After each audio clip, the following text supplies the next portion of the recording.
बच्चों आप जो कुछ भी याद कर रहे हो वो सब याद करना बंद कर दो, और जो मैं समझा रहा हूँ इसको बारीकी से समझो बच्चों, पूरे फोकस के साथ समझो बच्चों, क्योंकि मैं आपको बताना चाह रहा हूँ मुझे एक पेपर मिला है, लेकिन गारंटी नहीं वो आ रहा है नहीं आ रहा है, ठीक है, लेकिन 95% मुझे लग रहा है कि वो आ सकता है बच्चों, लेकिन पूरी फुल गारंटी नहीं ले सकता बच्चों में, क्योंकि वो जो पेपर पूरा बना है पूरा अर्धवार्षिक के सिलेबस के अकॉर्डिंग बना है बच्चों, मुझे वो सही लग रहा है। अब क्या पता वो हो सकता है नहीं हो सकता है, और पेपर में आपको दिखा नहीं सकता, और क्योंकि अगर मैंने पेपर दिखाया बच्चों तो फिर अब लिखिए, लेकिन बच्चों देखिए मैं गारंटी नहीं लेता हूँ कि वो आ रहा नहीं आ रहा है, ठीक है।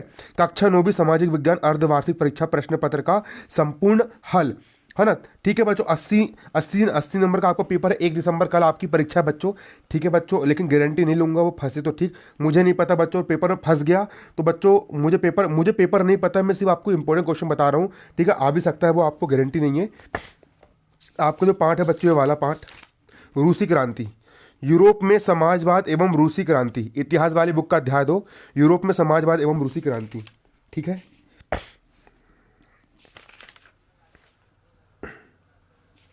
कहाँ गया रे भाई वो क्वेश्चन,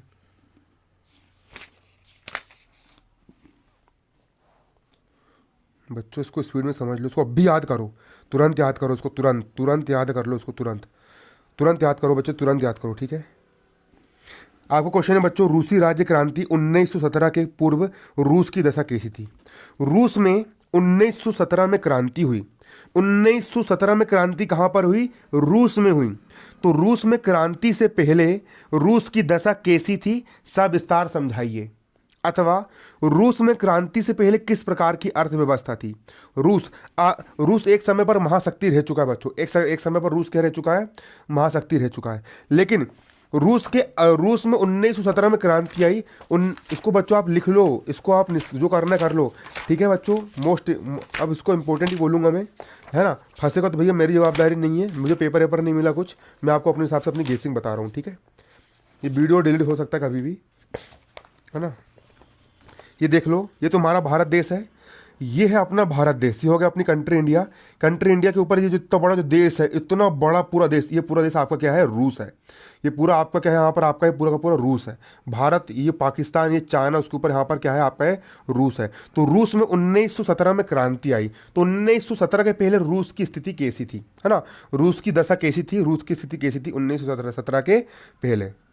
तो आप देख सकते हो यहाँ पे 1917 ईस्वी की क्रांति के पूर्व, मतलब 1917 ईस्वी की क्रांति के पहले रूस की सामाजिक, राजनीतिक, आर्थिक और धार्मिक दशा निम्न थी।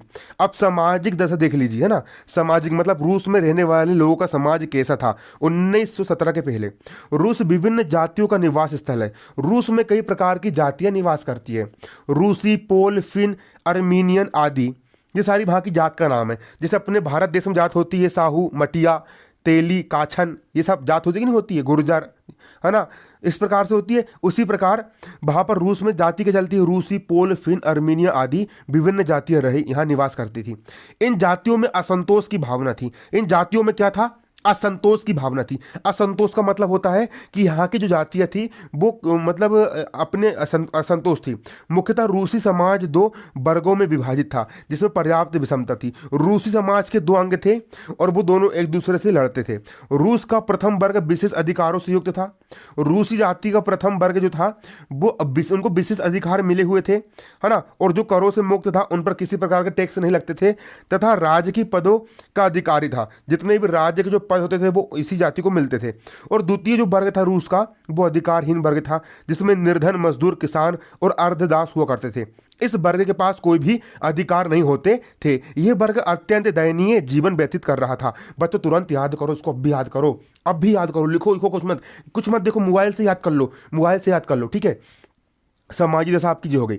अब अगला देखिए बच्चों, राजनीतिक दशा, ठीक है। राजनीतिक दशा, क्रांति से पूर्व मतलब क्रांति के पहले रूस की राजनीतिक दशा अत्यंत शोचनीय थी। क्रांति से पहले रूस की जो राजनीतिक दशा थी वो अत्यंत शोचनीय थी। राजनीतिक दशा मतलब क्रांति होने से पहले रूस की दशा हालत बहुत खराब थी। रूस के शासक जार निरंकुशता के पोषक थे। रूस के जो शासन करने वाले थे वो लोग निरंकुश थे, वो किसी की नहीं सुनते थे। वे देवी अधिकार के सिद्धांत में आस्था रखते थे। वो ये मानते थे कि हमको भगवान ने हमको राजा बनाया है करके, है ना। रूस में नाम के लिए एक संसद थी जो ड्यूमा कहलाती थी। रूस की संसद क्या कहलाती थी? ड्यूमा कहलाती थी। क्या कहलाती थी? ड्यूमा। परंतु व्यवहार में रूस की संसद क्या थी? शक्तिहीन थी। वास्तविक सत्ता का उपयोग जार ही करता था। संसद कोई काम की नहीं थी, वहां का राजा जो जार था वही शासन करता था। शासन की आलोचना करने वालों को, जो कोई भी शासन की बुराई करता था, जो कोई भी जार की बुराई करता था, उसको दंड दिया जाता था। रूस में सामंती प्रथा रूस में सामंती प्रथा का भी प्रचलन था। सामंतों को राज्य से विशेष अधिकार प्रदान किए गए थे। वे स्वेच्छाचारी शासन में ही आस्था रखते थे। तो रूस की राजनीतिक दशा भी बहुत खराब थी। वहां का राजा जो जार था वो बहुत मनमानी करता था। अगला क्वेश्चन यहाँ पर आप देख सकते हो। अगला पॉइंट यहाँ पर लिखा है आर्थिक दशा। आर्थिक दशा आप पॉइंट याद कर लेना बच्चों, और पेपर में आप लोग अपने मन से लिख करके जाना। आर्थिक दशा। प्रथम विश्व युद्ध ने रूस की आर्थिक दशा को अत्यंत शोचनीय बना दिया। प्रथम विश्व युद्ध, जब प्रथम विश्व युद्ध हुआ, विश्व युद्ध का मतलब होता है दुनिया के आधे देश एक तरफ हो जाते हैं और आधे देश एक तरफ चल जाते हैं, है ना, और फिर दोनों देश मिलकर के युद्ध लड़ते हैं। तो प्रथम विश्व युद्ध ने रूस की आर्थिक दशा को अत्यंत शोचनीय बना दिया। इतनी शोचनीय बना दिया कि पूछो मत। युद्ध के कारण बाल्टिक सागर एवं काले सागर बंद हो जाने से पश्चिम संसार से पृथक हो गया। रूस जब प्रथम विश्व युद्ध हुआ तो महासागर से आना जाना पूरा बंद हो गया। इसके कारण क्या हुआ बच्चों? इसके कारण यहाँ पर यह हुआ, बाल्टिक सागर एवं काले सागर बंद हो जाने से रूस पश्चिमी संसार से, मतलब पश्चिमी दुनिया, अमेरिका वगैरह से क्या हो गया? पूरी तरह से अलग हो गया। पूरी तरह से क्या हो गया? रूस इन देशों से पृथक हो गया। ठीक है, क्या हो गया? पृथक हो गया।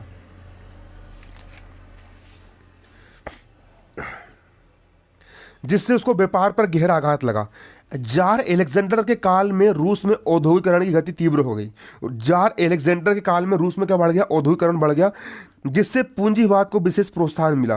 पूंजीवाद के कारण श्रमिकों की दशा अत्यंत शोचनीय हो गई, क्योंकि उनसे काम अधिक लिया जाता था लेकिन मजदूरी उनको बहुत कम दी जाती थी। मजदूरों के समान ही किसानों की भी दशा अत्यंत शोचनीय हो गई थी।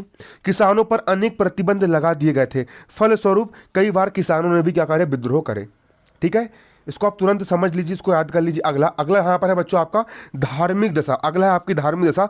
रूस में अधिकतर जनता ईसाई धर्म को मानने वाली थी तथा राज्य और चर्च में गहरा संबंध था। रूस की जो जनता थी वो ईसाई धर्म को मानने वाली थी और राज्य और चर्च में गहरा संबंध था। चर्च को राज्य की ओर से मान्यता प्रदान की गई थी तथा उसे खर्चे के लिए रूसी जनता पर अनेक कर भी लगा दिए चर्च ने, है ना। पादरियों का दृष्टिकोण संकीर्ण और अंधविश्वासों पर आधारित था।